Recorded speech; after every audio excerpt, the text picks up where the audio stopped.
A major life decision can feel like standing at a cliff's edge. You are weighing a career leap, a significant investment, or a personal commitment. The path forward is shrouded in what-ifs and fear of choosing wrong. This paralysis, this modern anxiety, has an ancient and startlingly clear solution. The Stoic philosopher Epictetus offered a simple division nearly 2,000 years ago. He said, "Some things are within our power, while others are not. Our opinions, our impulses, our desires, our aversions are within our power. Our body, our property, our reputation, our public office are not." This is not about resignation. It is about wielding a fresh lens to cut through complexity. By the end of this exploration, you will have a structured Stoic framework to navigate any complex choice, clarifying what is truly yours to govern and what you must learn to accept.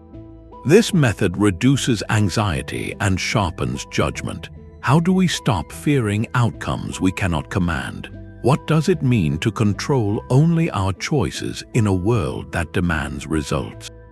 The answer transforms pressure into peace. What is one decision in your life right now that feels overwhelmingly complex? The first step is to dismantle our common but flawed understanding of control. We use the word all the time. I need to control the outcome of this meeting. I have to control my team's performance. I must control what people think of me. But here is the Stoic correction, and it is a radical one. True control, in the Stoic sense, has columns on a mental piece of paper.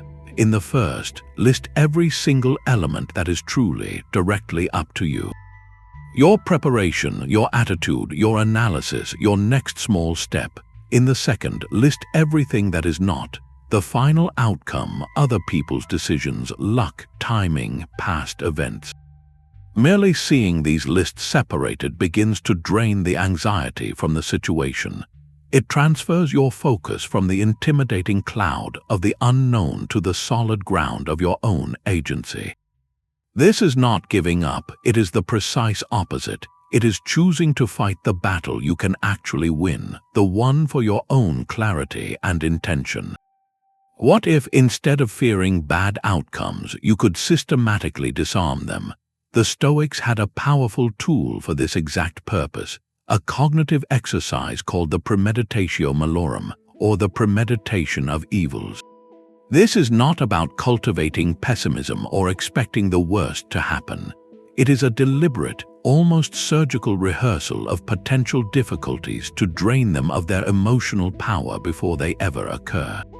Seneca wrote that we should anticipate not just what might happen, but all that could happen. He argued that this premeditation is what fosters true tranquility, because nothing which comes by surprise can find you unprepared. The goal is to separate the sharp sting of shock and fear from the simple factual possibility of an outcome. When you do this, you are not being negative. You are being strategic. You are vaccinating your mind against anxiety by exposing it to a small, controlled dose of the very uncertainty that causes paralysis. Let us apply this to that complex business investment decision. You have done your research, you have listed what is within your control. Now you deliberately walk through the worst plausible scenario. You visualize the venture failing, the capital is lost, the partners are disappointed, the public launch falls flat. But here is the crucial shift. You do not just stare at this frightening image. You interrogate it with your Stoic lens. Within this difficult outcome, what remains within your sphere of control? Your response does. Your integrity does. Your ability to learn from the experience does. You might plan your next steps. You could consider how to communicate with stakeholders honestly. You reaffirm that your worth is not tied to this single result. By mentally walking through this terrain, you accomplish two profound things. First, you realize that even in the worst case, you are not powerless. Your agency, your character, your capacity to choose your attitude persists. Second, the unknown monster in the shadows becomes a mapped landscape. Its contours are familiar and therefore far less terrifying. The emotional charge dissipates, replaced by a calm readiness. This practice transforms fear from a paralyzing fog into a simple list of contingencies to be managed. So take that personal decision you are weighing. For a moment, set aside hope and allow yourself to mentally walk through the worst-case scenario. Do not dwell on the emotion of it. Instead, focus with cold clarity on this question. Within that challenging outcome, what actions would still be mine to choose? What would I control then? By answering that, you reclaim power from the phantom of fear. This fortified city of rational choice is your inner citadel. It is not a physical place, but the core space of your mind where your final judgments are formed, safe from the siege of external chaos. In any complex decision, a storm of pressures gathers outside the walls. There is the loud voice of social expectation, telling you what you should want. There is the sharp fear of potential loss, whispering of scarcity. There is the seductive pull of greed, promising more than is real. The Stoic practice is to retreat within this citadel to deliberate. Here, you evaluate options not by how they look to others or what they might gain you, but by a simpler, sturdier metric. Does this choice align with courage? With wisdom, with justice, with self-control? These are the virtues that form the citadel's foundation. Marcus Aurelius, the emperor-philosopher, constantly reminded himself that the soul takes on the color of its thoughts. The thoughts you entertain within your citadel, the judgments you form there, they dye the very fabric of your character and determine the quality of your life. Consider someone deciding whether to move to a new city for a quieter life. Outside the walls, the pressure is immense. Family members voice their doubts about distance. Colleagues question the career implications. The inner voice of fear amplifies every unknown, painting pictures of loneliness and regret. The disciplined move is to step back from that noise. Inside the citadel, the questions change. Is this move an act of courage toward a life I truly value? Is my research thorough and wise? Am I considering this justly for myself and those I care for? Am I acting from self-control or from a frantic impulse to escape? The answer that emerges from this protected space is far more reliable than one shouted over the din of external opinion. It is a judgment colored by principle, not panic, so pause and ask yourself this. In that significant decision you are facing, what external voices or pressures are currently lobbying at the gates of your judgment? Is it the weight of what others will think?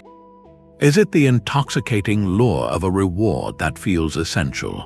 Identifying these forces is the first step in closing the gate, retreating inward, and consulting your own deepest principles. Zoom out, see your life decision from the vantage point of a year, a decade, or even a century from now. This is the Stoic practice of the view from above, and it is a powerful tool to correct our emotional scale. When we are deep in the weeds of a complex choice, every detail looms large, every risk feels catastrophic. This mental exercise asks you to rise above the immediate landscape of your anxiety and see your life as if from a mountaintop or even from the stars. From that altitude, the sharp lines of your current worry begin to blur into the broader tapestry of your entire journey. What feels like a defining crossroads from ground level becomes a single bend in a very long road. Marcus Aurelius constantly returned to this perspective in his private writings. He would remind himself to frequently consider the vastness of time and the swift passing of all material things. He observed how many who once shouted and fought are now silent, resting in the earth. This was not a morbid fixation for him, it was a liberating recalibration. It shrinks the perceived stakes of any single event, not by diminishing its importance, but by placing it within its true, manageable proportion. Think of someone who has poured their heart into a creative project, only to see it receive little attention or even criticism. From the ground, this feels like a personal failure, a verdict on their talent and worth. The disappointment is acute and heavy. Now, apply the view from above. Imagine looking back on this moment from 5 years in the future. In that longer narrative, this project is not the finale.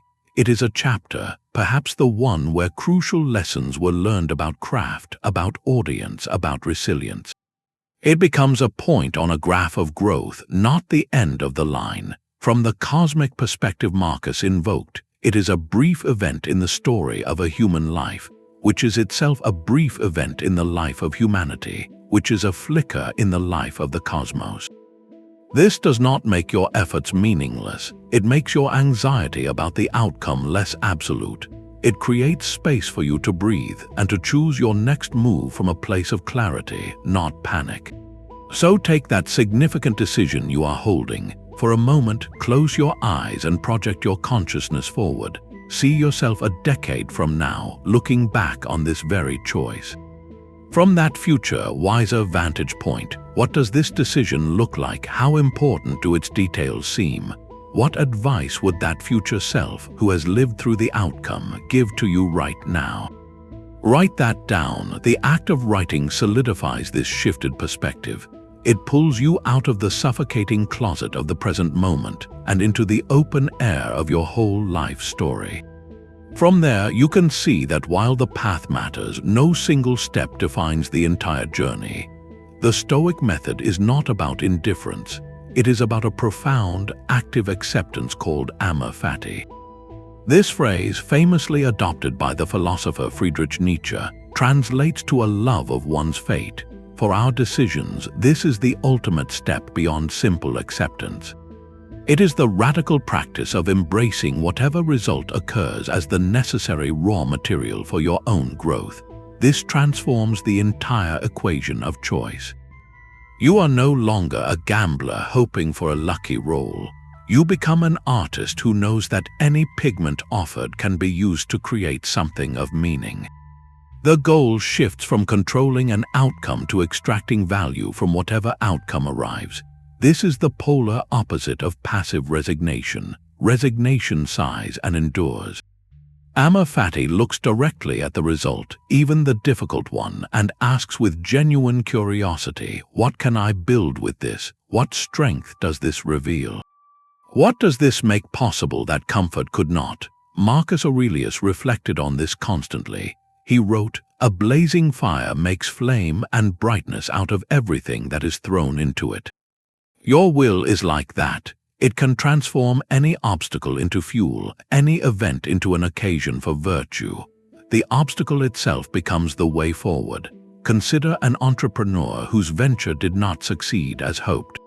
The financial loss is real, the disappointment is palpable. A resigned perspective might see only failure, a closed door, a waste of time.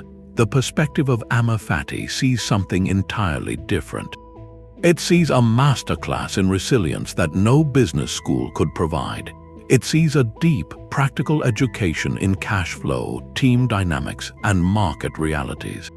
It forges a character that is more adaptable, more discerning, and far less afraid of future challenges. The venture was not a failure. It was an intensive training program for the entrepreneur's next chapter, paid for in experience rather than tuition. The outcome, however unexpected, supplied the exact grit needed to polish a more resilient and wise version of themselves. This is how you disarm the fear of a wrong choice. When you commit to finding the gift or the lesson in every possible path, the concept of a wrong choice begins to dissolve. Every road offers its own unique terrain for your development. So here is a direct challenge. Take that complex decision you are holding. Look at each potential outcome, especially the ones that make you anxious. For each one, push past the initial emotion and ask this single question. Can I identify one potential benefit or lesson hidden within this possible result? If the answer is yes, and it almost always is, you have just found the thread of Amor Fati. You have begun to see fate not as a force to be feared, but as a collaborator in the ongoing creation of your character. Our suffering in decisions often comes from desiring the wrong things. We pour our energy into wanting a promotion, a yes from a client, a smooth path, a perfect relationship. Yet the Stoics propose a startling inversion. True freedom in decision-making is not about getting what you want. It is about learning to want only what you can guarantee. This is the discipline of desire, and it is the most practical application of their entire philosophy. You train yourself to desire one thing above all else, to act with virtue, to make the most courageous, wise, just, and self-controlled choice you can in this moment. The external result, whether it is success or setback, becomes what they called a preferred or dispreferred indifferent. You can work skillfully toward a preferred outcome, but you do not stake your happiness, your self-worth, or your peace of mind on its arrival. Your fundamental desire is anchored safely within your own sphere of action.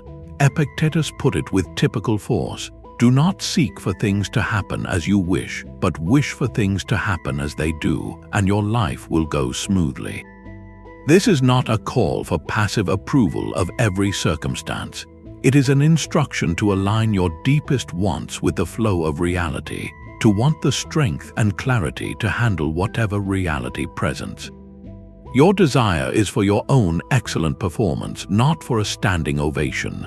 Let us make this concrete with two students facing a major exam. The first student has disciplined their desire.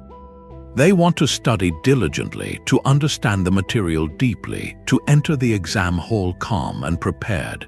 Their core desire is fulfilled the moment they walk out of the exam, regardless of the grade. They did what was within their power. The second student's desire is fixed on the external result. They desperately want the top grade, the validation, the specific future it unlocks. Their entire emotional state is held hostage by an outcome they cannot command.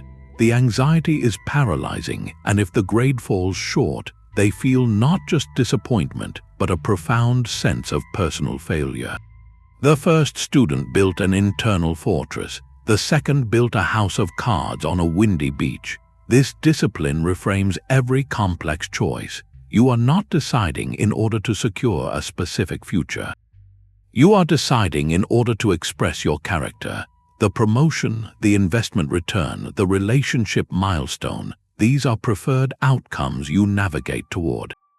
But your primary desire, the one that determines your peace, is to navigate with integrity, wisdom, and courage. So take that outcome you are hoping for in your own decision. Now gently shift your gaze inward. Can you reframe that external want into an internal intention you can fully control?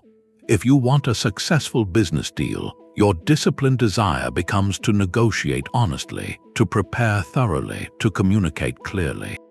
If you want a harmonious family gathering, your disciplined desire becomes to listen patiently, to speak kindly, to contribute generously.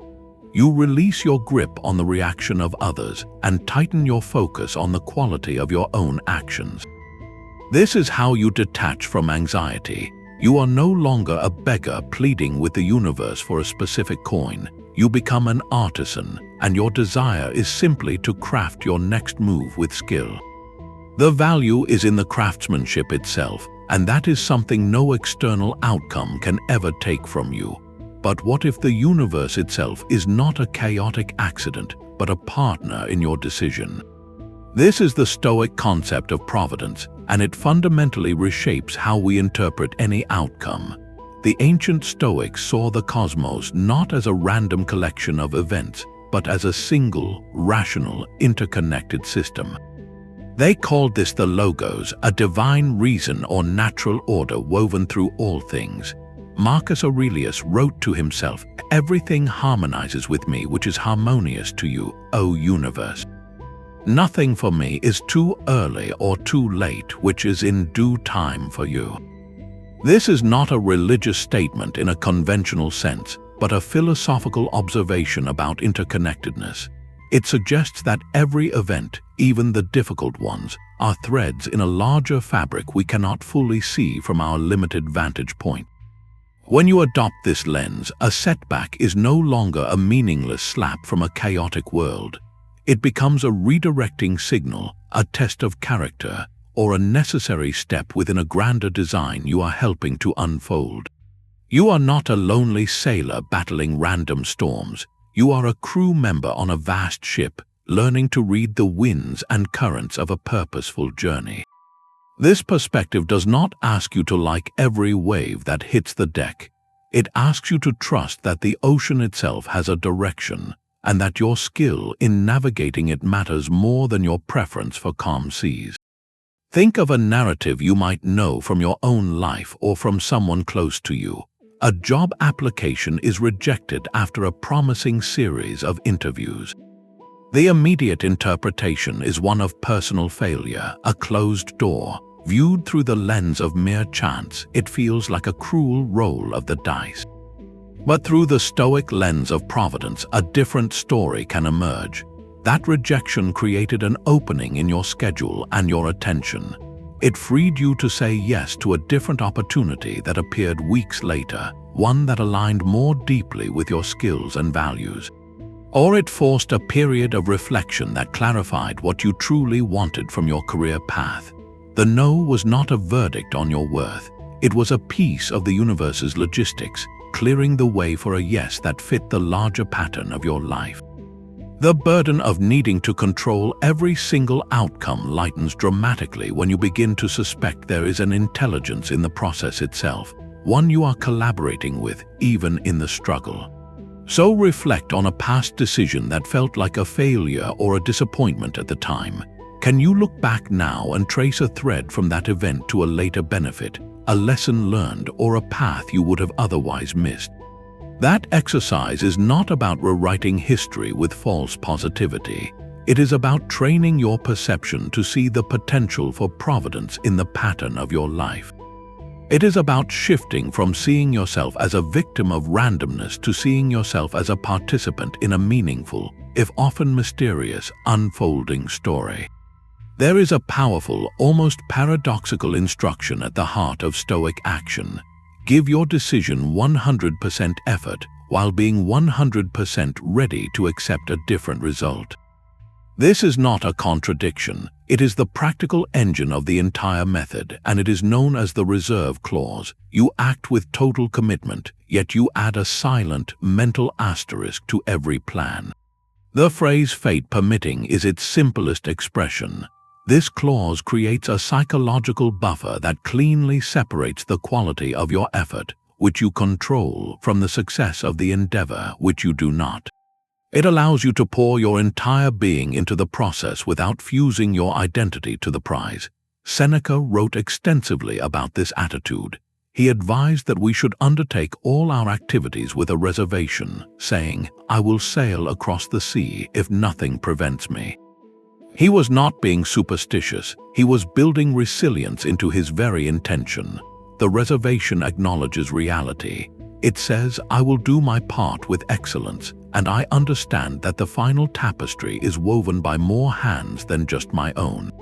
Consider an athlete training for the Olympic Games. Her commitment is absolute. Every morning's run in the dark, every meticulous meal, every repetition in the gym is given 100%. She visualizes standing on the podium, yet woven into that vision is the reserve clause. She knows that an unexpected injury could occur. She knows that on the day of the trials, another competitor might simply perform better. The clause does not diminish her effort, it protects her spirit. It allows her to train with ferocious joy rather than desperate fear, because her sense of worth is tied to the integrity of her preparation, not to a single race's outcome. If she makes the team, she celebrates the fruit of her labor. If she does not, she has not lost everything. She has still honored her craft and fortified her character. The effort was never wasted. It was an expression of her values, and that expression remains fully intact regardless of the result. This is the subtle shift from being goal-oriented to being process-oriented, with the goal as a compass, not a chain. So take the plan you are forming from your own complex decision. Articulate it clearly to yourself. I will launch this business by autumn. I will have that difficult conversation next week. I will apply for that program. Now gently append those 3 words either aloud or in your mind, fate permitting. Feel the immediate internal shift. It is not a loss of hope. It is a release of a stranglehold. You are not committing any less. You are simply acknowledging the truth of your limited sovereignty. You are saying, I will move forward with all my skill and heart, and I will meet whatever arrives with the same resourceful spirit. This mental asterisk is the signature of a mature decision-maker, one who engages with the world passionately but is never shattered by its unpredictable turns. The mind's most persistent whispers are not commands. They are impressions, and the Stoics gave us a tool to see them for what they are. When anxiety about your decision floods in, you do not have to fight the wave or drown in it. You can simply note its passing. This technique is cognitive distancing, and it begins with a simple, internal label. Next time that thought arises, the one that says this will all go wrong, do not argue with it. Do not try to wish it away, just quietly identify it. Say to yourself, this is an impression. This is not a fact about the world. It is a story my mind is telling about a future I cannot control. That small act of naming creates a critical inch of space between your conscious awareness and the turbulent narrative. You are no longer the thought. You are the observer of the thought. Epictetus laid this out with stunning clarity. He said, men are disturbed not by things but by the views which they take of them. The event itself is neutral. It is our judgment, our immediate impression of the event as catastrophic or wonderful, that carries the emotional charge. By labeling the impression, you are suspending that judgment. You are holding it up to the light of your reason before deciding whether to believe it. Imagine someone who has decided to pursue a major career shift. In a quiet moment, the thought arrives, unbidden and sharp. You are not qualified. You will fail and look foolish. Before this practice, that thought might trigger a spiral. Heart rate quickens, shoulders tense. The entire plan suddenly feels like a terrible mistake. With cognitive distancing, the process changes. The person notices the thought. They acknowledge its presence without panic. Internally, they note, that is an impression of future failure. It is a prediction, not a prophecy. It is a feeling, not a fact. Having labeled it, they now have a choice. They can examine it. Is this impression based on evidence or on fear? Does it help me take the next right action? More often than not, the answer is no. And so, having seen it for what it is, they can gently choose not to assent to it. They let the impression float by like a cloud without grabbing onto it and making it their weather. This is not suppression. It is discernment. You are training your mind to be a gatekeeper, not a hostage. So here is your direct practice. In the next 24 hours, when a worry about your decision surfaces, pause for just 3 seconds. In that pause, do not engage the content of the worry. Simply apply the label. Say silently, this is an impression of danger, or this is an impression of loss. Then take one deliberate breath. In that breath, you reclaim the ground between what happens and how you choose to see it. You begin to disentangle your peace from the phantom scripts of a mind trying to protect you from shadows. Courage has been misunderstood as the absence of fear. Stoic courage is something far more accessible and powerful. It is making the choice your virtue dictates while your emotions protest in the background. This is the final, active expression of everything we have built. You have separated control from outcome. You have rehearsed difficulties and embraced fate. Now you stand at the point of action, and a natural nervousness arises. That feeling is not a sign you are wrong. It is proof you are human, facing something that matters. The virtue of courage is found in your next step, not in the quietness of your heartbeat. Your nervous system reacts to uncertainty, a biological signal. Your reasoned choice, your commitment to act with integrity, is the courageous response that uses that signal as fuel rather than as a stop sign. Seneca wrote beautifully about this steady mind in the face of life's inevitable challenges. He observed that the wise person will tremble, will feel pain, will grow pale, for all these are sensations of the body, but they will not assent to these feelings. They will not let them dictate their judgments or derail their principles. The fear is present, but it is not in command. The captain remains at the helm, feeling the storm but holding the course. Consider someone who has spent years in a stable, comfortable job, yet feels a quiet calling toward a creative passion project. The moment of decision is not a moment of sudden fearlessness. It is a moment of acute, almost physical fear. The security of the known salary, the predictable routine, the identity tied to a familiar title, all pull with immense force. The courageous act is not to magically erase that gravitational pull. It is to acknowledge its strength and then, with clear eyes, to choose the path of growth and authenticity because your deeper principles demand it. You act not because you are unafraid, but because your commitment to living a life aligned with your values is more important than the temporary comfort of safety. The fear is the indifferent, the choice is the virtue, so bring this directly into your own complex decision. Set aside, just for a moment, the endless calculation of risks and rewards. Ask yourself a different, more penetrating question. What would the courageous, rather than the merely safe, choice look like in your situation? The safe choice is often clear. It is the path of least resistance, the one that minimizes immediate discomfort and social friction. The courageous choice is the one that honors a deeper truth, even when it makes your hands shake to think about it. It is the choice that expands your character, that leans into growth, that says my peace is built on my integrity, not on my comfort. Identifying that courageous option does not mean you must instantly take it. But seeing it clearly reframes the entire deliberation.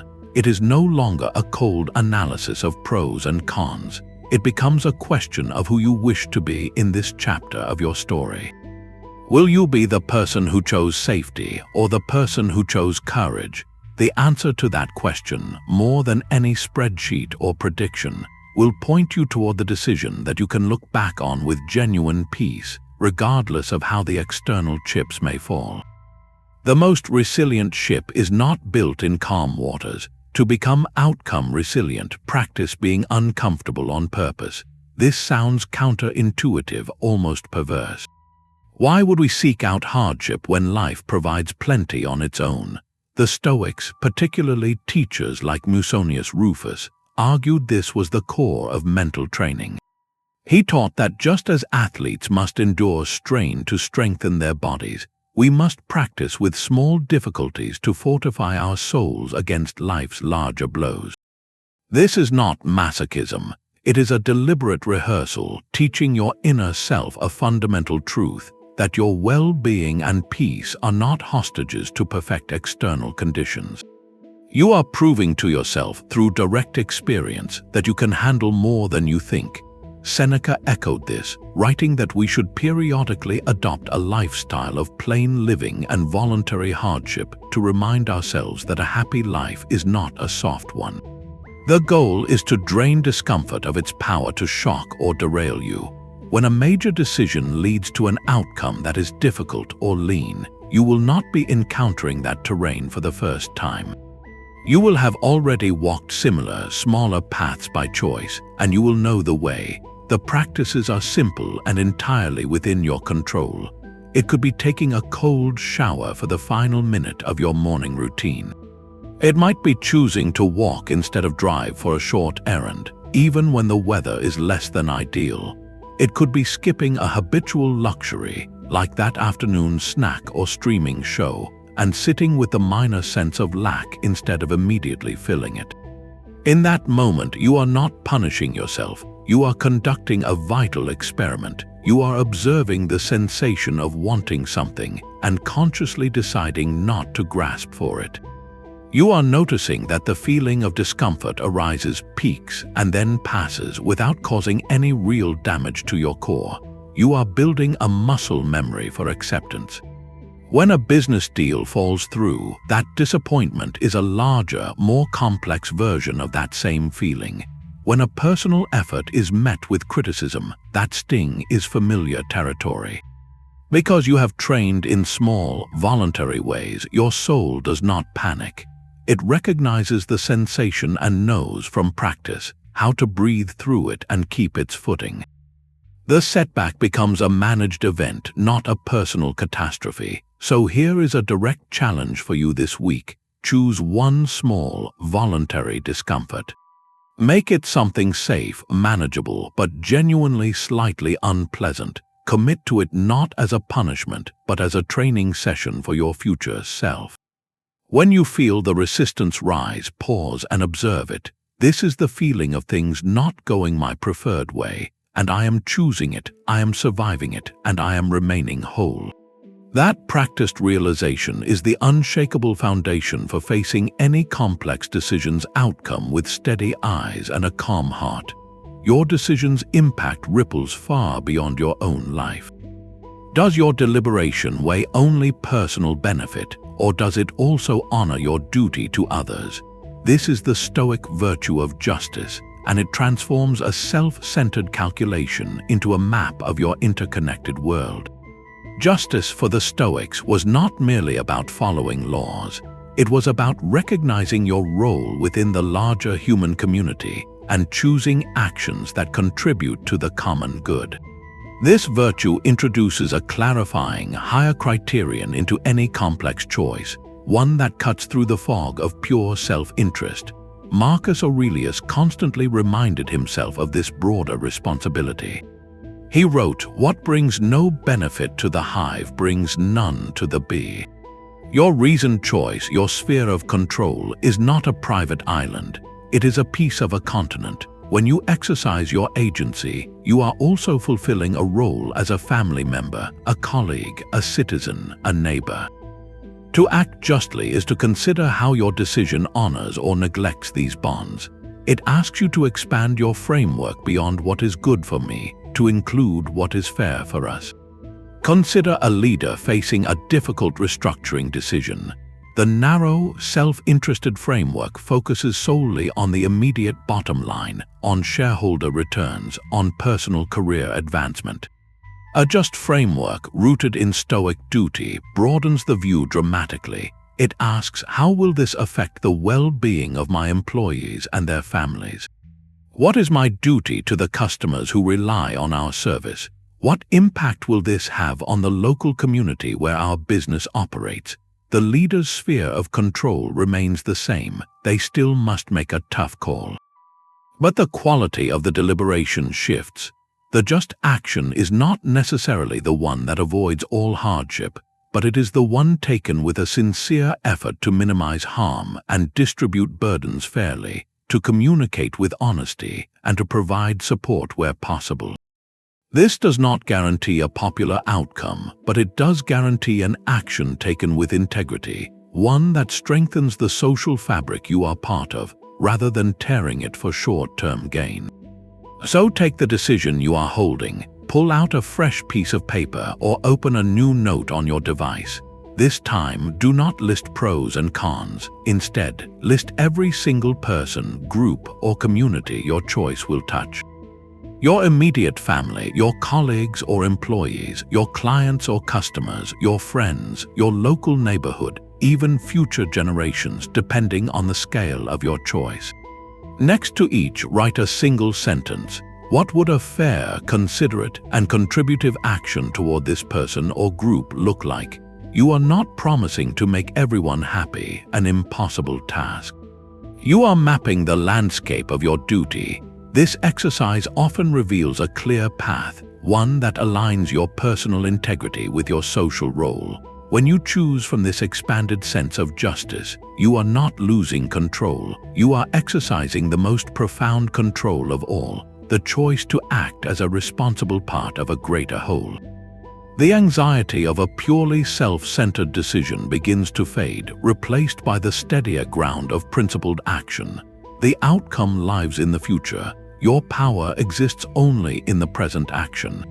This is the pivot point where anxiety about results dissolves into the steady rhythm of craftsmanship.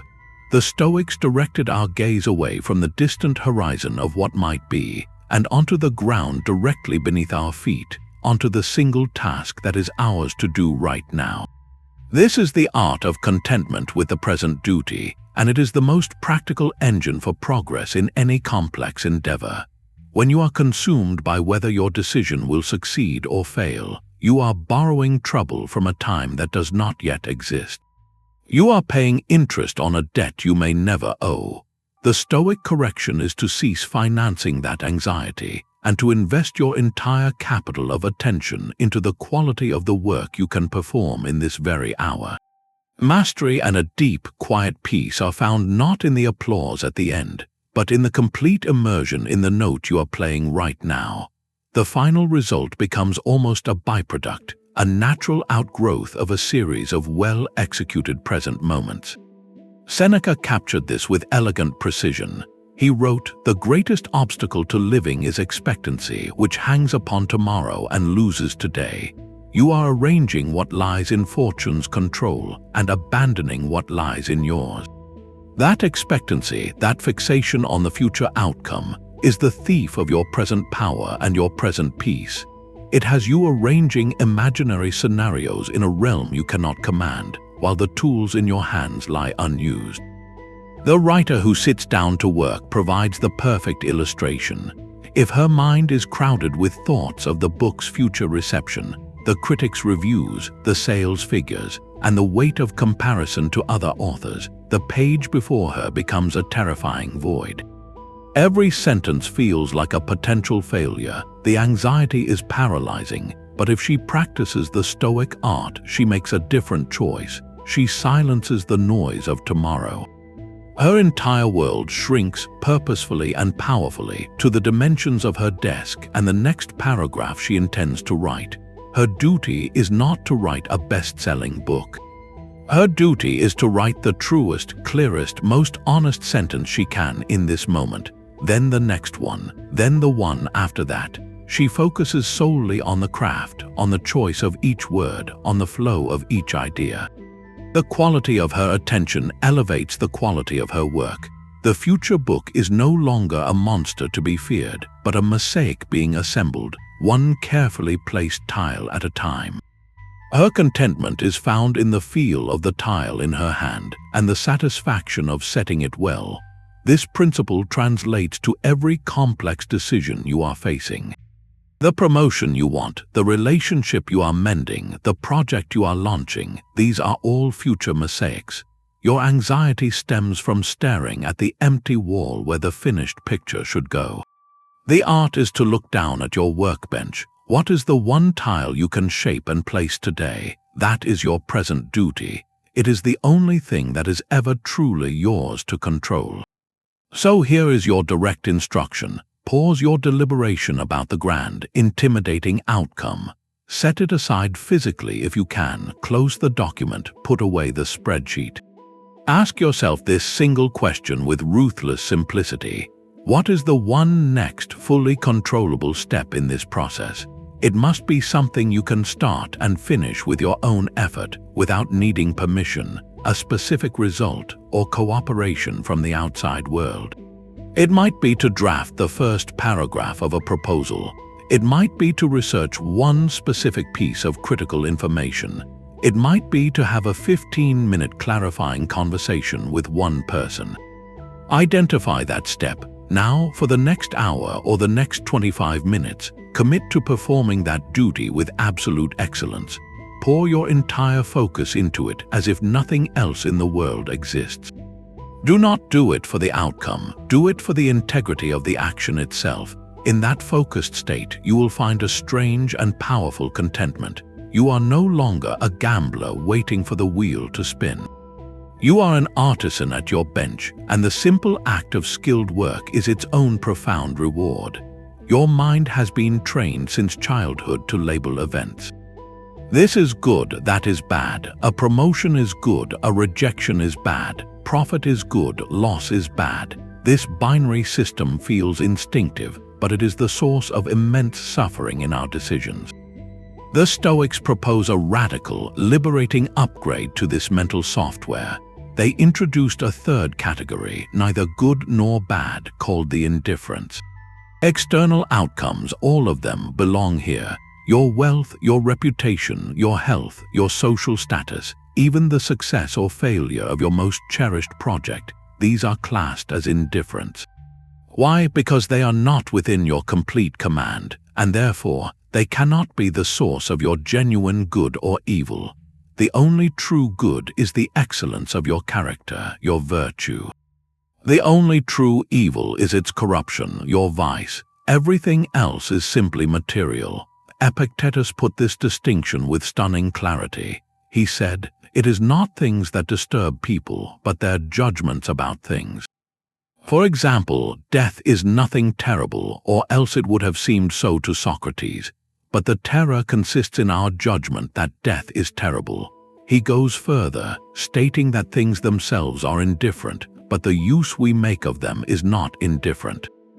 This is the pivotal shift. The event is neutral. Your response to it carries the moral weight. A so-called bad outcome is not a verdict on your life. It is an invitation to practice courage, a call to exercise wisdom, a platform to build resilience. It is raw material delivered to your workshop. When you internalize this, the catastrophic weight lifts from your decisions. You are no longer gambling your happiness on a roll of dice you cannot throw. You are preparing your character for whatever the dice may show. Imagine two individuals receiving the same rejection letter for a dream opportunity. The first has been conditioned by the old binary. They interpret the letter as a bad event, a personal failure, a closed door. This judgment triggers despair, a narrative of unworthiness, and a period of paralysis. The second, operating with the Stoic framework, sees the identical letter differently. They acknowledge the disappointment, a natural feeling, but they refuse the label of bad. Instead, they see the event as indifferent material. Their mind immediately turns to the use they can make of it. This is an opportunity to practice the virtue of resilience. It is a chance to exercise wisdom by analyzing what could be learned.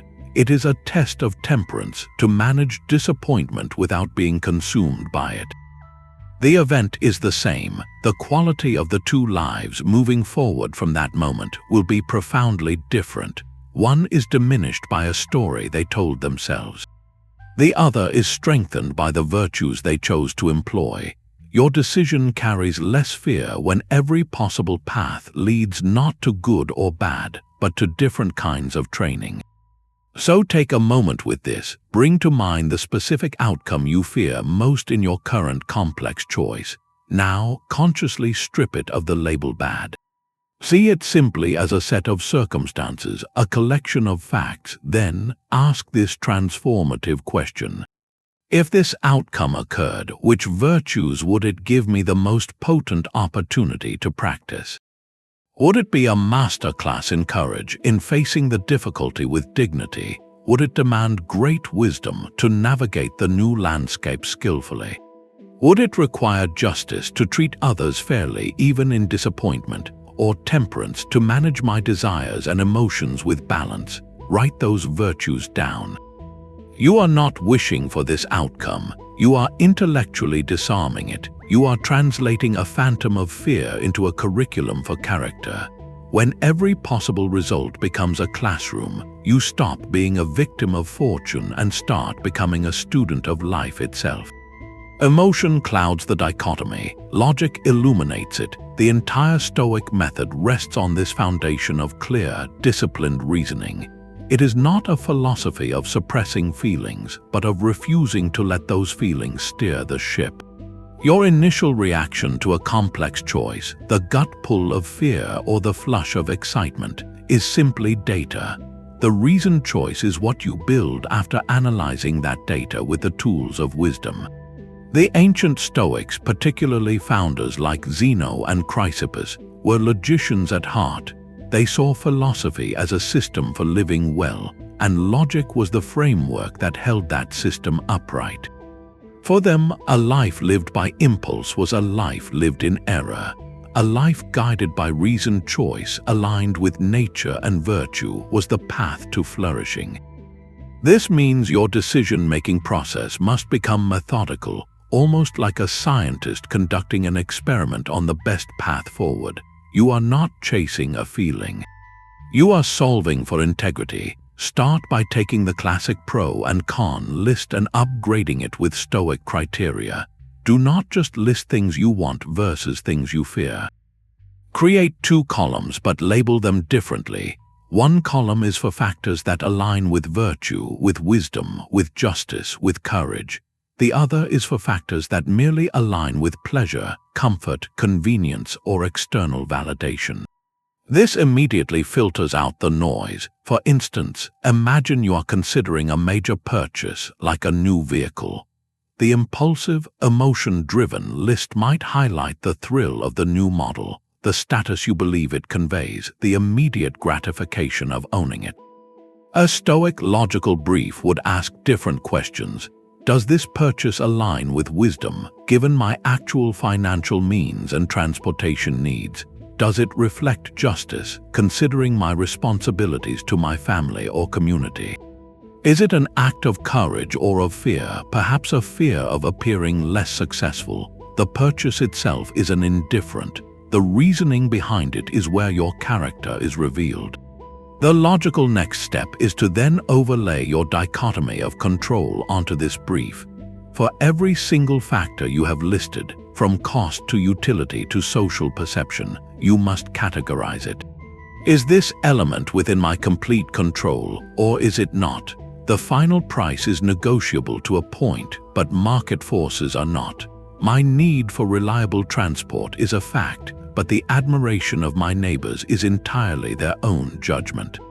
Writing this down forces your brain out of the swirling emotional storm and into the calm, structured space of analysis.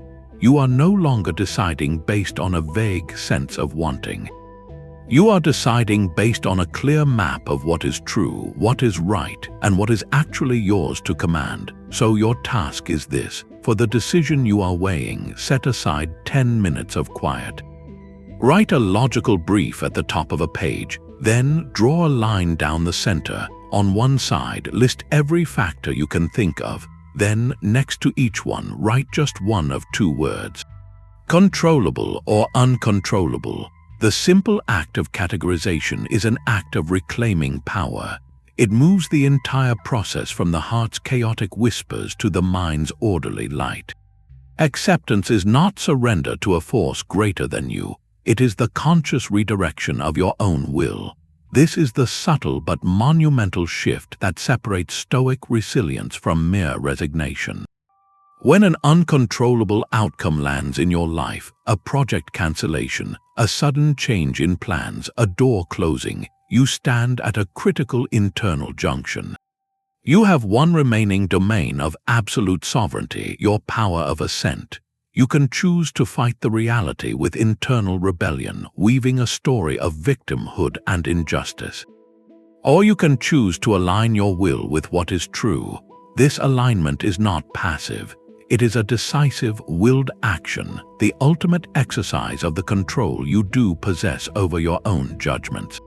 Marcus Aurelius guided himself with this principle, writing, "Accept whatever comes to you woven in the pattern of your destiny, for what could more aptly fit your needs." He is not advocating a bland, everything happens for a reason platitude.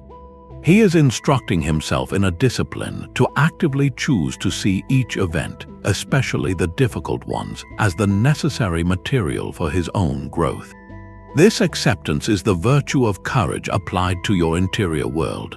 Picture someone who has spent months preparing a major community initiative, only to receive an email that core funding has been withdrawn. The initial wave of disappointment is natural, a biological and emotional reaction. The Stoic practice begins in the next moment. Instead of letting that wave carry them into a story of bitterness, they pause. They consciously choose their narrative. They might say to themselves, silently or aloud, "I accept that the funding is gone. This is the current reality." This verbal act is powerful. It is not an endorsement of the outcome. It is a declaration of your command over your own perspective. You are naming the reality, thereby containing it, so you can decide what to build with it. By accepting the fact, you are not agreeing that it is good. You are simply ceasing to waste energy arguing with a fact that already exists. All that energy, once spent on internal resistance, is now freed and redirected toward the only meaningful question left. Given this new reality, what is my next wise and courageous move? The person whose project was cancelled, having practiced this acceptance, can now think clearly. Perhaps they scale down the idea into a pilot version. Maybe they seek alternative partners. They might even discover that the cancellation opens time for a more aligned endeavor. The acceptance was the pivot that turned a dead end into a crossroads. So the next time you face a result you did not want and cannot change, create a moment of deliberate choice. Pause, take one full breath, then state the acceptance clearly, even if just in a whisper. I accept that this has happened. Feel the internal shift. The fight leaves your muscles. The clarity enters your mind. You have just performed the most powerful act available to you. You have chosen to meet reality on its own terms, so you can now work with it rather than exhaust yourself against it. You do not have infinite time to deliberate in fear.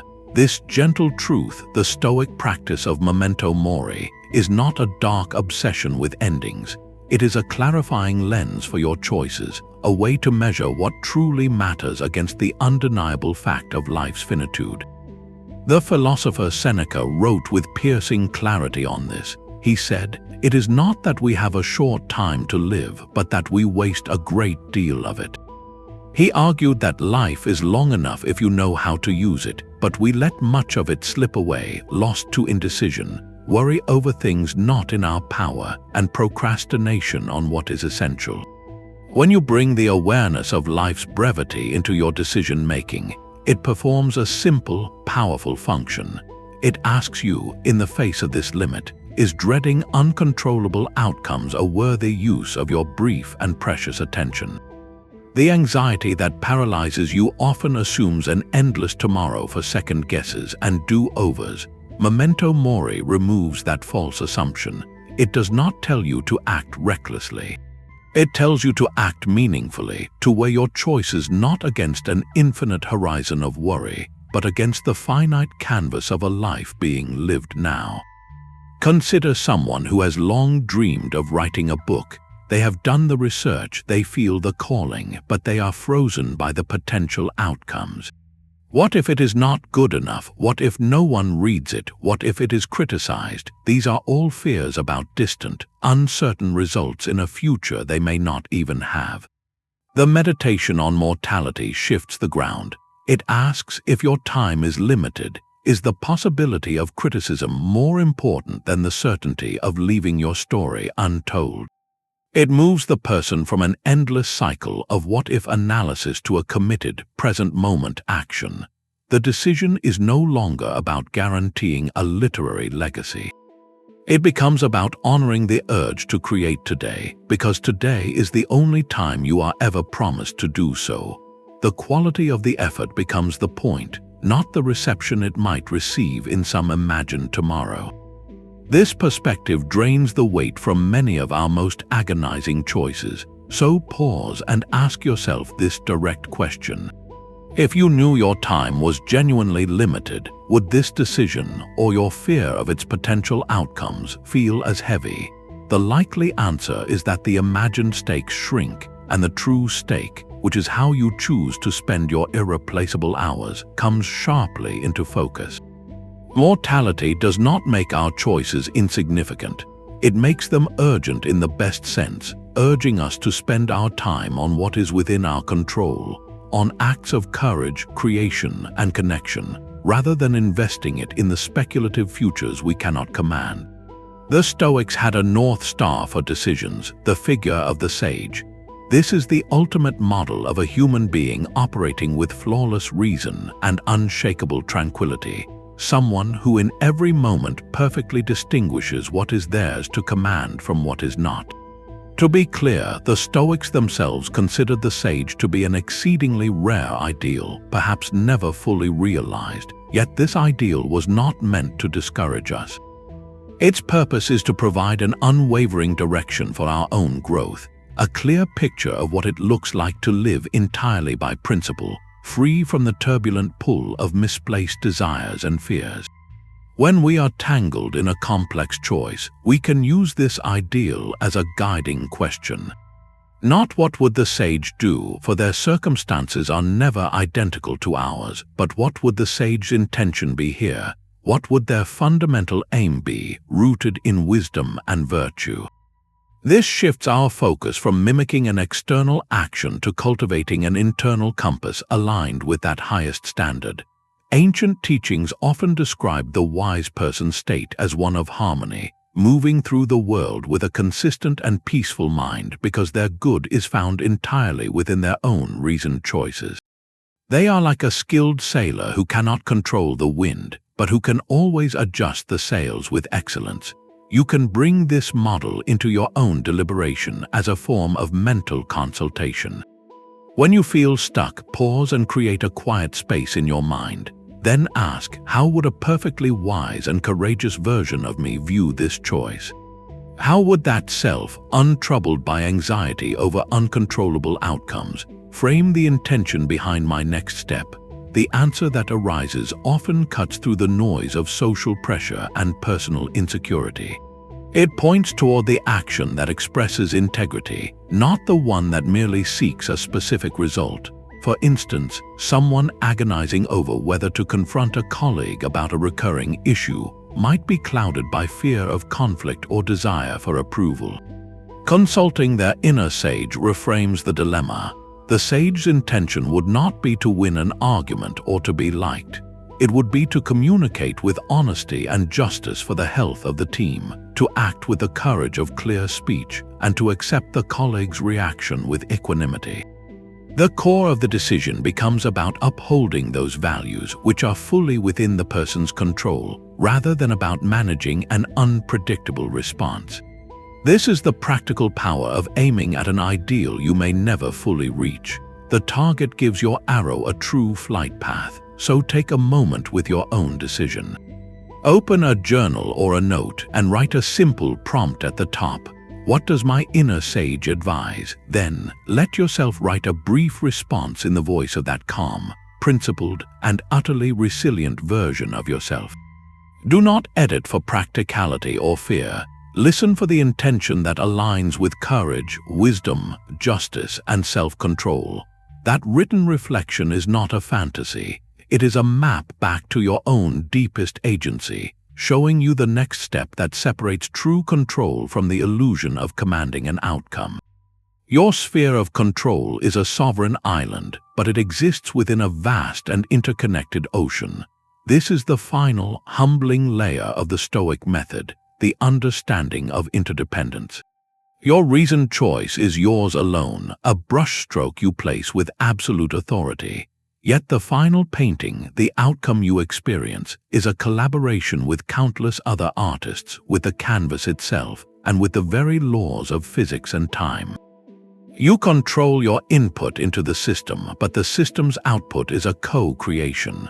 Marcus Aurelius meditated on this constantly, reminding himself, what brings no benefit to the hive brings none to the bee. You are not a solitary monarch ruling a private kingdom. You are a citizen of a vast and living commonwealth, and your choices ripple out into this shared space, mixing with forces far beyond your command. This perspective gracefully prevents two toxic extremes: the arrogance of taking full credit for every success, and the despair of absorbing full blame for every setback. It fosters a grounded humility, a recognition that you are both powerful and small, an essential part of a greater whole whose final design you will never fully see. Consider the launch of a successful team project. Your controlled inputs were precise, your preparation, your timely contributions, your collaborative spirit during meetings. These were your sovereign brushstrokes, but the project's ultimate success, its reception and impact, was painted by many other hands. It depended on the unique skills of your colleagues, which you did not create.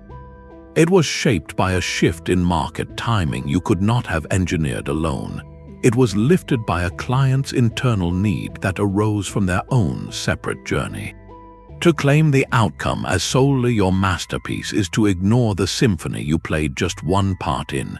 Conversely, if the project had faltered, to internalize all the failure would be an equal distortion, a painful arrogance in reverse. It would mean ignoring the complex web of contributions, decisions, and external events that all fed into the final result. Your responsibility was for the quality of your own participation, not for the weather that affected the entire voyage. So take a moment for a clarifying reflection. Look back at a past decision, one where the outcome felt particularly significant, either as a triumph or a disappointment. Analyze it now through this lens of interdependence. First, acknowledge with clear eyes the brushstrokes that were undeniably yours, your effort, your research, your courage in taking the step. Honor that, then, with the same clarity, map the collaborative elements. Who else contributed? What timing or cultural shifts played a role? What unseen factors, from a competitor's move to a simple twist of daily logistics, influenced the result? This exercise is not about diminishing your role. It is about seeing it in its true proportion, as a vital and honorable part of a magnificent, unfolding collaboration with the world itself. It transforms success into grateful participation and reframes setback into a shared learning within the grand human experiment. Feeling anxious about a major decision you have made is not a sign you have failed. That emotion is your signal to apply the method with greater precision. The Stoic aim was never to become an unfeeling statue, immune to the currents of human experience. It was to master the art of emotional alchemy, to transform the raw heat of distress into the steady light of insight. When that wave of worry or regret washes over you after a commitment, do not fight it or judge yourself for it.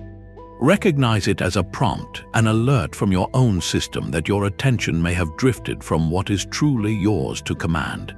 This is where the theoretical framework becomes a lived practice. The moment you feel the distress, you have a choice. You can be swept away by the narrative it spins, or you can use its energy to fuel a clarifying question. Ask yourself directly, what am I mistakenly trying to control right now? Your answer will almost always point to an outcome, a person's reaction, or a future certainty that was never yours to guarantee. That painful feeling is the friction of your will rubbing against an immovable reality. Seneca framed this beautifully, writing that difficulties are not misfortunes but training grounds. The emotion is not the enemy, it is the sparring partner sent to strengthen your resolve and sharpen your perception of the dichotomy. Let us walk through a concrete moment. You have just signed the papers for a new business venture. The initial excitement fades, and in the quiet of the evening, a cold spike of panic rises. The old narrative begins, what if this fails? What if I lose everything? What will people think? This is the critical junction. Instead of following that spiral, you pause. You acknowledge the feeling, you name it. I am feeling fear about potential loss. Then you engage your Stoic dialogue. You ask, is this fear about something I control? The answer is clear. You cannot control the future success of the market. You cannot control every client's decision. Those are externals. So what can you control in this very moment? You can control your preparation for tomorrow's tasks. You can control reaching out to a trusted mentor for advice. You can control reviewing your contingency plans.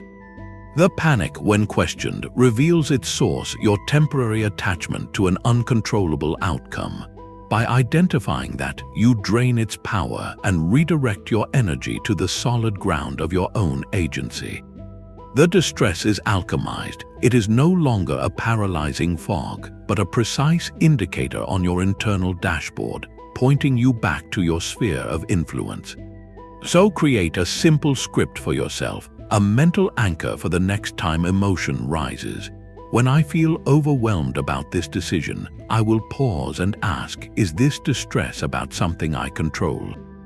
If the answer is no, and it often will be, my task is not to manage the feeling, but to release my grip on the phantom I am clutching. Then I will ask the follow-up, what one action within my control can I take right now to move forward with integrity? This turns the emotional charge into catalytic fuel, propelling you not into worry, but into purposeful, virtuous action. That common question, what is the worst that can happen, is often where our anxiety begins. We ask it in a moment of panic, and the mind races to supply a terrifying, often exaggerated image of total ruin. The Stoic reframe takes this question and turns it into a precise surgical tool. You do not just visualize the external catastrophe, you walk through it, and then you ask the defining follow-up. Within that scenario, could I still choose to act with integrity, courage, and wisdom? If the answer is yes, and it almost always is, the outcome loses its power to terrorize you. Its fangs are pulled because you have proven to yourself that your core, your character, remains unassailable. Epictetus gave us the precise mental phrase for confronting these phantom fears. He instructed his students to be ready to say to any frightening impression, "You are just an impression, and not at all the thing you appear to be." Then examine it and test it by the rules you possess. The what is the worst that can happen exercise is that test. You are not denying the impression. You are holding it up to the light of your principles and seeing it for what it truly is, a set of circumstances, not a verdict on your soul. Take the profound fear of financial collapse, of bankruptcy. The external worst case is clear, the loss of assets, property, social standing, and security. It is a devastating landscape. The Stoic reframe does not stop there. It walks you into that bleak territory and poses the real question. In that landscape, what remains within your power? Could you choose to communicate with creditors honestly, an act of justice? Could you methodically assess your options without panic, an act of wisdom? Could you face the social embarrassment with dignity, an act of courage? Could you live with far less, rebuilding patiently, an act of temperance? If you can answer yes, you have just discovered that the true worst case, a failure of your character, is entirely within your power to avoid. The external event becomes a severe storm, but your inner citadel stands firm. The storm cannot touch the virtue within. This is the ultimate liberation from outcome anxiety. Your peace is no longer conditional on perfect external conditions. It is built on the unshakable knowledge that you can meet any condition with a response that honors who you are. So take your own complex decision and its most feared result. Complete this sentence deliberately. The worst that can happen is, name the external event, and my virtuous response would be to describe one specific action aligned with courage, wisdom, justice, or self-control. Writing that second clause is an act of reclaiming sovereignty. It transforms a passive fear into an active plan for your own unwavering character. Between a potential outcome and your reaction to it, there is a space. That space is your power. The Stoics called this critical faculty assent, and mastering it is the difference between being swept away by a tide of what-ifs and standing firm on the bedrock of your reasoned choice. Assent is that split-second internal act of approval, the moment you say yes or no to the initial impression that floods your mind. In every complex decision, impressions arrive constantly, shouting their judgments. This path leads to success, that one to ruin. This feedback means you are failing, that silence means you are on the right track. These are not facts. They are stories, and you hold the pen. The discipline is to insert a pause between the arrival of the story and your signature of belief. Epictetus framed this as our most essential work. He taught, do not be carried away by the vividness of the impression, but say, impression, wait for me a little. Let me see what you are and what you represent. Let me test you. That waiting, that testing, is the exercise of your true sovereignty. It is you reclaiming the space between event and judgment. Imagine someone who has just presented a bold new proposal to their team. They receive some initial, cautious feedback. The immediate impression that crashes in is sharp and clear. This is a disaster. They hate it. I have made a huge mistake. That impression carries a tremendous emotional charge, a wave of heat and dread. Without the discipline of assent, the person automatically approves that story. They internalize the label of disaster, their confidence plummets, and they begin to withdraw from their own idea. But with the practice, the sequence changes. The impression arrives with the same force, yet instead of being carried away, the person creates that vital space. They mentally say, wait, this is an impression of failure. Let me test it. They then engage their reason. Is the feedback actually negative, or is it simply thoughtful and detailed? Does it represent the view of the entire group, or just a few initial voices? Could this feedback, even if critical, be valuable material for improving the proposal? By withholding immediate assent, they prevent a single impression from coloring the entire landscape of their decision. They maintain the clarity needed to assess the information on its merits, not through the lens of fear. This transforms the feedback from a catastrophe into data, from a verdict into a tool. Your decision is surrounded by these impressions every day. The news article that makes your chosen industry seem volatile. The offhand comment from a relative that casts doubt on your plan. The quiet hour when your own mind whispers that you are not capable. Each one demands your assent, your agreement that it represents truth. Your power lies in the pause, in the conscious choice to say, not yet.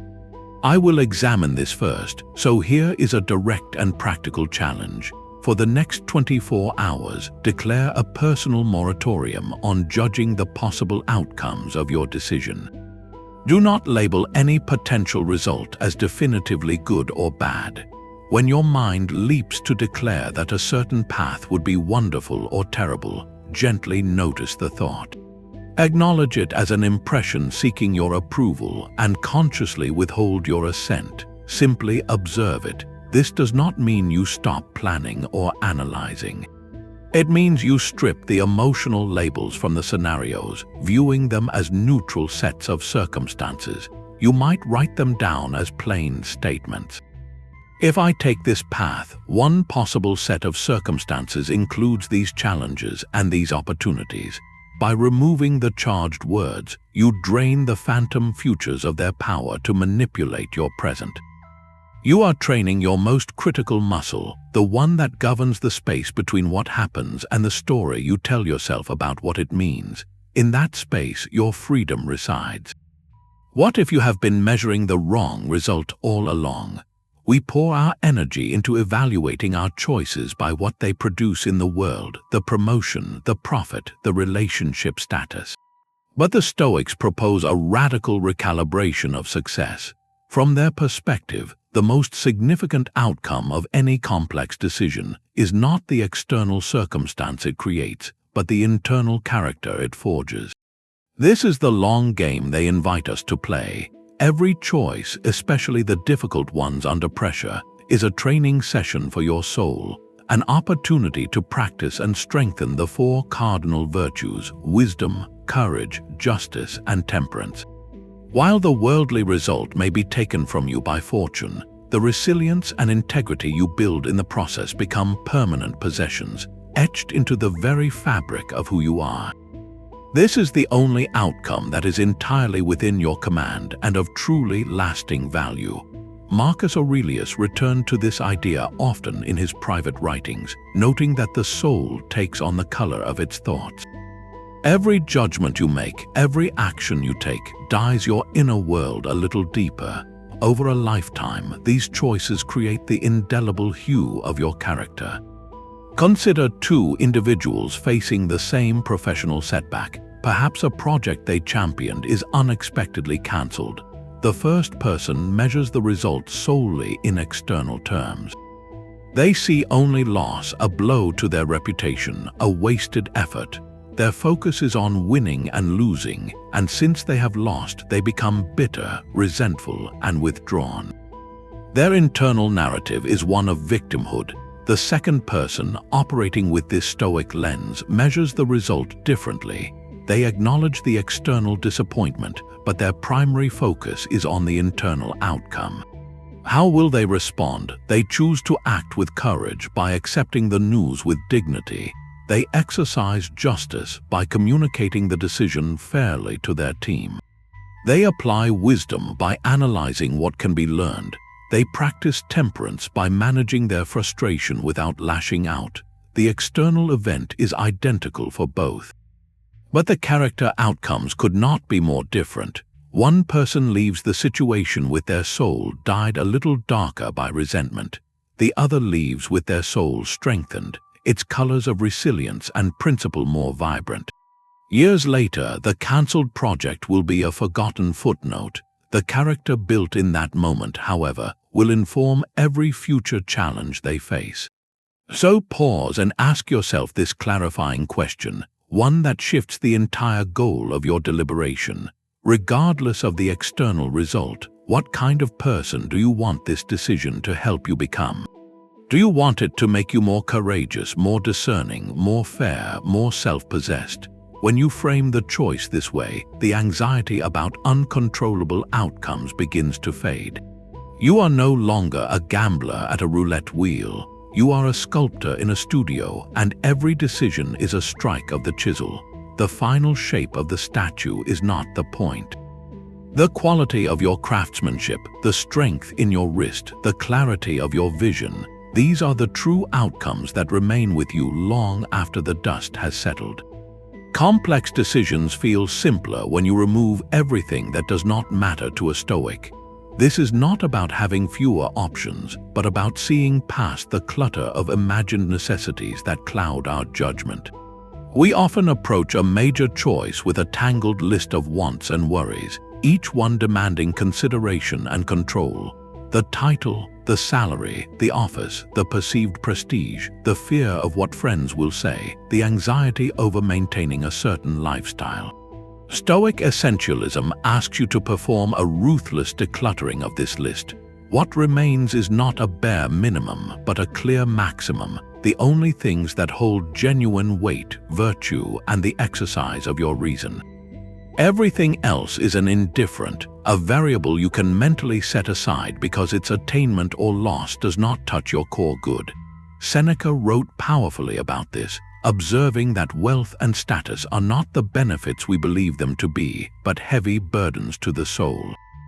They demand constant protection, inflame endless desires, and tie our peace to the whims of fortune. To the Stoic eye, they are not prizes to be controlled, but potential distractions to be managed with wisdom.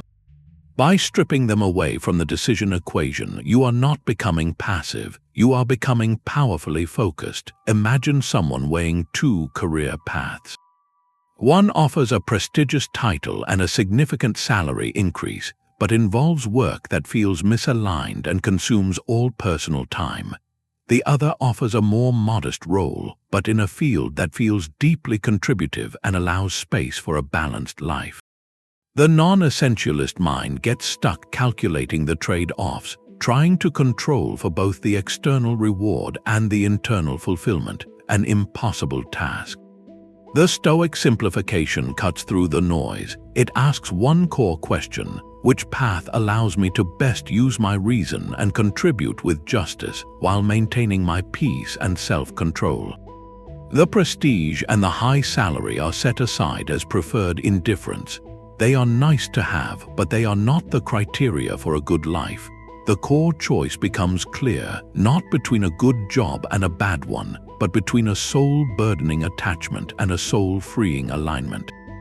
The anxiety about controlling the outcome diminishes because you have stopped trying to guarantee an outcome for your ego and started aiming for an outcome for your character. So take a moment with your own decision. Pull out a fresh sheet of paper and list every single factor you are considering, every hope and every fear. Now take a pen and begin to cross out. Cross out anything related solely to social status or what others might think. Cross out desires for luxury or symbols of success that exceed basic need. Cross out fears of appearing less accomplished or falling behind in a meaningless race. What remains on the page, you will likely find a very short list. It may include factors like, does this allow me to act with integrity? Does this use my abilities wisely? Does this harm or help others? Does this preserve my health and peace of mind? This stark, simplified list is your Stoic decision matrix. The variables you mistakenly believed you needed to control have vanished, leaving only the elements where your true agency and your true good reside. The path forward, while not necessarily easy, now feels clean, direct, and entirely your own. The separation of control is a muscle. Here is how to strengthen it every night. The ancient Stoics understood that wisdom is not a single revelation, but a daily practice of realignment. One of their most powerful tools for this was the evening review, a quiet moment of honest accounting at the day's end. Seneca wrote to his friend Lucilius about this very habit, describing how he would examine his entire day, going back over what he had done and said, hiding nothing, excusing nothing. He called this a daily audit of his own character. For our purpose, this audit becomes a focused training session in the dichotomy of control, specifically applied to the decisions you are navigating. It is not about judging your performance, but about clarifying your perception. Each evening, you sit with the day's events and perform a simple, three-part separation. First, what decisions did I face today, large or small? Second, within those decisions, what actions were truly within my power? Third, what outcomes actually occurred regardless of my efforts? The crucial final step is to ask, where did I confuse the two? Where did I mistakenly tie my peace to an outcome I could not command? Or where did I neglect an action within my power because I was fixated on an external result? This practice builds the neural pathways that make the separation instinctive. Consider someone who made a key proposal at work. Their evening review would not focus on whether the proposal was accepted. That is the outcome column. Instead, they would examine their controlled actions. Did I prepare the proposal with thorough research and clear reasoning? Did I present it with respect and genuine conviction? Did I listen openly to the feedback offered? These are the elements within their sovereign domain. The reception, the debate, the final decision, these belong to the team and to circumstances. By reviewing the day through this lens, the person reinforces a vital truth. Their worth and their effort are located in the first column. The anxiety about the second column begins to loosen its grip because they are training their mind nightly to see the difference. The exercise is simple, but its cumulative effect is transformative. It turns each day into a deliberate rehearsal for the larger, complex decisions you face. So here is a 3-question template you can use tonight and any night to conduct your own Stoic review. 1. What was one significant choice point I encountered today? 2. What was the single most important action within my control during that situation? 3. Did I fully own that action, or did I allow my energy to drift into worrying about an outcome? Write just a sentence or two for each. This is not a diary of events. It is a map of your agency, drawn in the quiet ink of reflection. Over time, you will not just understand the separation of control, you will begin to live within its liberating boundaries as naturally as breathing. Often, the hardest part of a decision is not the choice itself, but the anticipated reactions of others. That looming conversation with a parent, the imagined gossip among colleagues, the silent judgment from a partner. These social pressures can twist a clear path into a labyrinth of anxiety. The Stoic Method offers a direct exit from this maze by applying the core dichotomy with unflinching honesty. The opinions, expectations, and emotional responses of other people belong squarely in the category of things not within our power. We cannot command another person's approval, their disappointment, their praise, or their understanding. To attempt to do so is to try to govern the internal world of another sovereign mind, an impossible and exhausting task that only leads to paralysis. What we control is our own communication, our respect, our honesty, and our integrity in how we present our choice.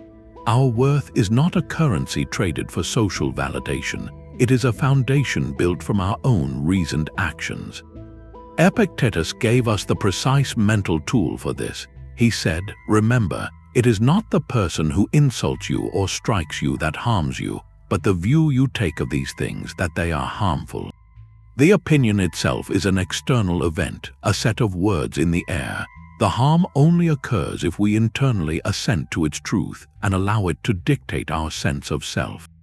Consider someone deciding to step away from a prestigious, high-paying career to pursue work that feels more meaningful but carries less social status.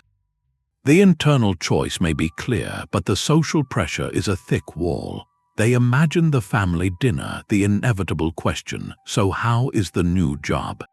They brace for the confused looks, the subtle shifts in tone, the unspoken verdict of having stepped off the respectable path. The Stoic preparation for this moment is twofold. First, they rehearse communicating their choice with clarity and respect, which is within their control. They might plan to say, "I've chosen a path that aligns more deeply with my values, and I'm grateful for the skills my previous role gave me." Second, and this is the critical release, they mentally uncouple their peace from the reaction that follows. The relative's approval or silent disappointment is their own judgment to make, their own internal weather. It is data, not a directive. The person's task is to hold their ground with kindness, not to control the climate in the room. This separation is an act of profound self-respect. It allows you to make the choice your character demands, even when it swims against the current of expectation. So take a moment with your own decision. Write down the specific social pressures you feel. Is it the fear of letting your parents down, the worry that friends will see you as less successful? The anxiety over a partner's potential disappointment? Look at that list. Then, next to each pressure, write this simple, liberating sentence: "This reaction is not within my control."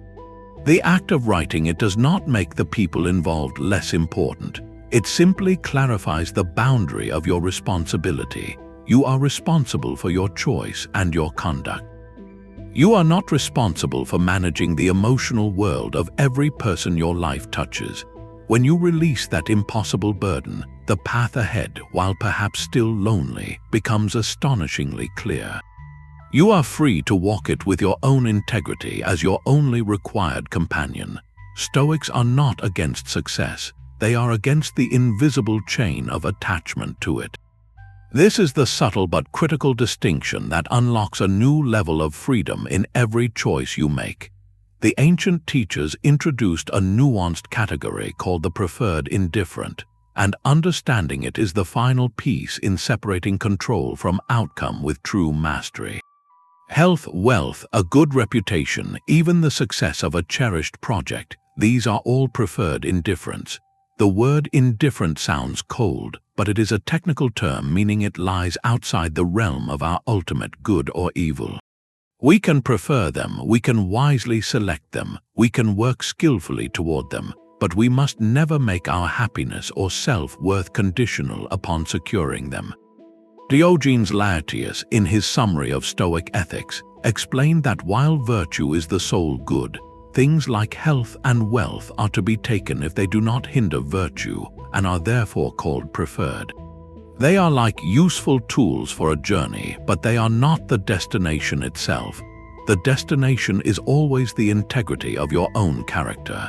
In any decision, this framework allows you to pursue an external goal with full vigor, while keeping your inner peace safely anchored to something no one can take away. Consider an artist completing a painting. The sale of that painting, the acclaim it might receive, the financial reward, these are all preferred indifferents. They are reasonable to desire and to work toward. The artist can research galleries, market their work, and hope for a sale. But if they fuse their sense of worth to that sale, they enter a world of anxiety. What if no one buys it? What if the critics are harsh? Their creative joy becomes hostage to an uncontrollable market. The Stoic artist makes a different internal arrangement. They recognize the sale as a preferred indifferent, their true good, the act they fully control and that defines their craft, is the creation itself. The careful choice of color, the honest expression of an idea, the disciplined hours at the easel, these actions are where their virtue and satisfaction reside. Whether the painting sells or not, that good is already achieved, already possessed. The potential sale is a welcome possibility, but it is not the source of their fulfillment. This mental separation is profoundly liberating. It allows you to engage with the world ambitiously, but not desperately. You can want the promotion, the peaceful resolution, the successful launch, without needing it to validate your existence. Your tranquility is built on the quality of your effort, the reason in your pursuit, and the courage in your attempt. These are the true goods, and they are completed the moment you act, regardless of the external result.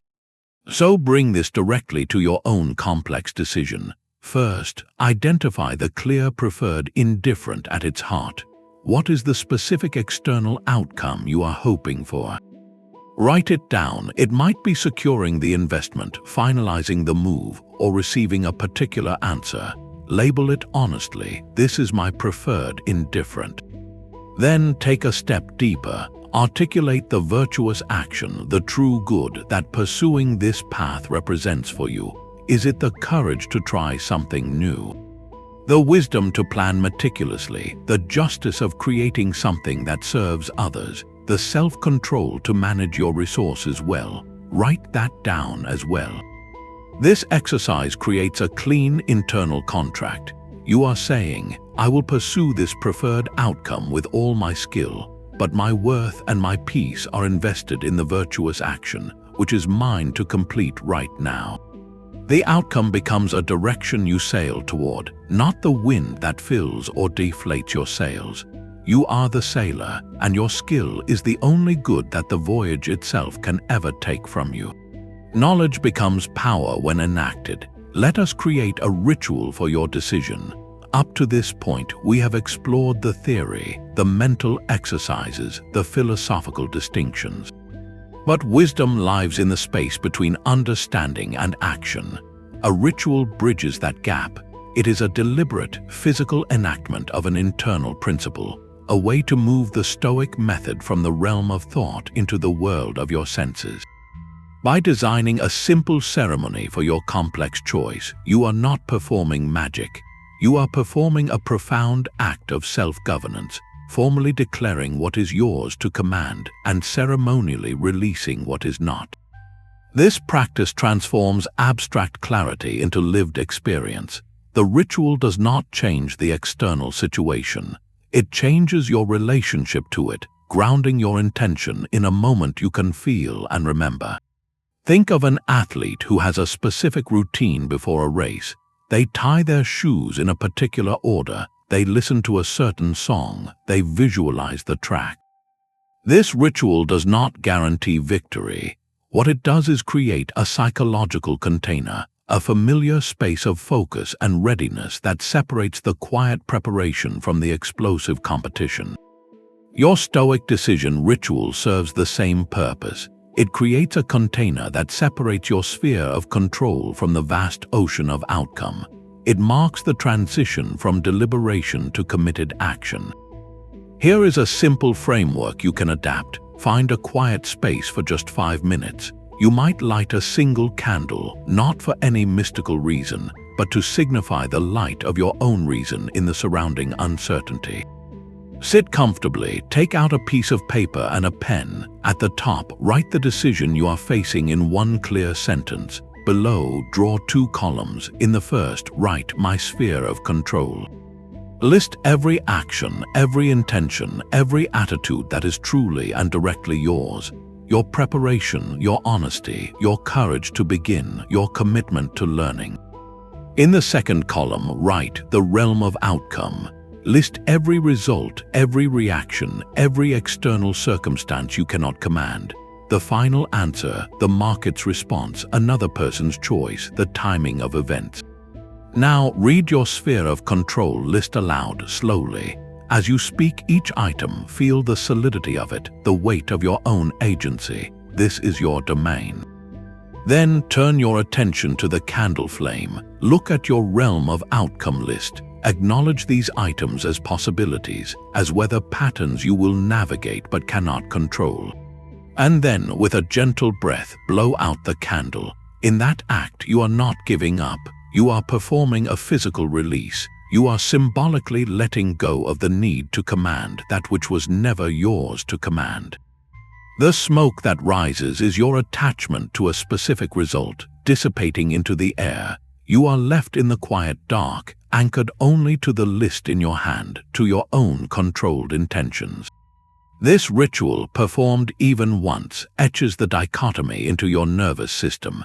It moves the concept from your prefrontal cortex down into your bones.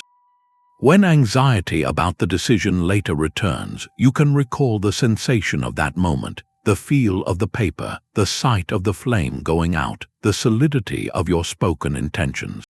You have created a sensory memory of your own sovereignty, so your invitation is this: do not just think about the Stoic method, enact it. Design your own 5-minute ceremony for the choice you are holding. It does not need to be elaborate, it needs only to be sincere. Perhaps you write your lists and then fold the realm of outcome column under, tucking it away. Maybe you hold a stone in your hand while stating your intentions, then place it outside on the earth, symbolizing your release. The form is yours to create. The function is universal, to make the separation of control so tangible that you can carry its quiet certainty with you into the unpredictable world, ready to act not from fear of an outcome, but from the deep, ritualized peace of your own prepared intent. Here is the Stoic secret: true control is the release of illusionary control. This is the beautiful paradox at the heart of everything we have explored. For so long, you might have believed that more control over outcomes meant more security and more peace. The Stoic method reveals the opposite is true. The exhausting attempt to manage the unmanageable, to command the currents of fate, is what actually builds the prison of your anxiety. The rigorous, even severe, discipline of focusing only on your judgments and actions is what finally unlocks the door. That focus is not a limitation. It is the most profound liberation you can experience. The philosopher Epictetus framed freedom as the only worthy goal of philosophy. He said, "Free is the person who lives as they wish, neither compelled, nor hindered, nor forced. This person's impulses are untroubled, their desires are achieved, their aversions never encountered." How do you achieve such a state? Not by rearranging the world to your liking, but by aligning your wishes solely with what is within your power. Your wish becomes to act with excellence, and since that is always available, you are always free. Consider two people facing the same high-stakes presentation. The first is gripped by the illusion of control. They are desperate to manage every detail of the outcome. They need the client's immediate approval. They require a specific reaction from each person in the room. They are mentally scripting the perfect conversation and panicking when it veers off course. Their energy is scattered, their body is tense, their mind is a storm of what-ifs. They are in a prison of their own making, each bar forged from an outcome they cannot command. Now watch the second person who has internalized the dichotomy. Their preparation was meticulous, a full investment in their sphere. They enter the room with their materials, their knowledge, and a clear intention to communicate honestly and listen well. They are focused entirely on that present moment performance. The client's questions, the group's dynamic, the final decision, these are noted but not clung to. This person is calm, adaptable, and fully engaged. They are free. not free from challenge, but free within the challenge. Their energy is not wasted on building prisons for phantom outcomes. It is channeled into the vibrant, living act of their own skillful participation. So pause and ask yourself this: where in your life right now do you feel most locked up? Where is that tense, exhausting sensation of trying to grip water in your fist? It is almost always a sign you are trying to control the uncontrollable. Now imagine, just for a moment, the sensation of opening that hand, of letting the water flow as it will, while you turn your attention to the solid ground beneath your feet. What would you do with all that energy you are currently spending on building bars for your own cage? That reclaimed focus is your freedom, waiting for you to choose it. This entire exploration has been a map back to your own agency, from the stark clarity of Epictetus's Dichotomy to the practical courage of loving your fate. We have walked through mental rehearsals for difficulty, built inner citadels against external noise, and learned to append that quiet, liberating phrase, fate permitting, to our most cherished plans. The aim was never to erase feeling, but to forge a resilience that allows you to feel deeply without being capsized. In every complex decision, your genuine power does not wait in an uncertain outcome. It lives in the quality of your intention and the integrity of your very next action. Marcus Aurelius offered a final, unifying reflection that captures this entire journey. He wrote, "Accept the things to which fate binds you, and love the people with whom fate brings you together, but do so with all your heart." This is the serene core of the method, a wholehearted embrace of your circumstances paired with a wholehearted commitment to act well within them. Your next significant life choice, whether it feels large or small, is no longer just a problem to solve, it is a training ground. It is your personal gymnasium for practicing this precise separation, for strengthening the muscle that distinguishes your effort from its reward. So we leave you with this invitation, which is really a challenge. Look at the decision before you now. Which single Stoic practice will you apply first? Will you draw the two columns, separating control from outcome with honest ink? Will you perform the evening review, auditing your day for clarity? Or will you simply whisper fate permitting to your plan and feel the weight of expectation lift? Share your first step in the comments below and let us know what ancient wisdom you would like to explore next.